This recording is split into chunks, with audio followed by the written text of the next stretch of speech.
বৃদ্ধাশ্রমে যাওয়ার আর কি কি কারণ বলে আপনি মনে করেন?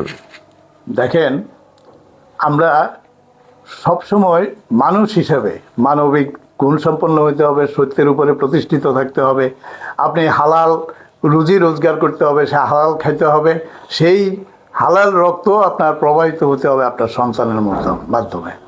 আপনি হারাম খাবেন, আপনি মানুষের সম্পদ লুণ্ঠন করবেন, মানুষের মাথা মারবেন, অপরের হক নষ্ট করবেন, আর আপনি কিভাবে শান্তি আশা করেন? আপনাকে তো শেষ পর্যন্ত ওই দুর্নীতির দায়ে আপনাকে ওই রকম বৃদ্ধাশ্রমের মতো জায়গায় আপনাকে যেতে হবে। তাহলে আপনি কি মনে করেন বৃদ্ধাশ্রম, এই দুর্নীতি এটা বৃদ্ধাশ্রমে যাওয়ার কারণ?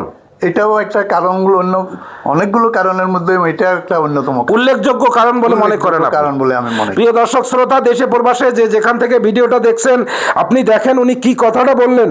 যদি এই কথা থেকে আপনি আপনাকে পরিবর্তন করতে পারেন, ইনশাআল্লাহ আমাদের একজন কাস্টমার হলো বৃদ্ধাশ্রমে যাওয়া বন্ধ হবে বলে আমরা বিশ্বাস করতে পারি।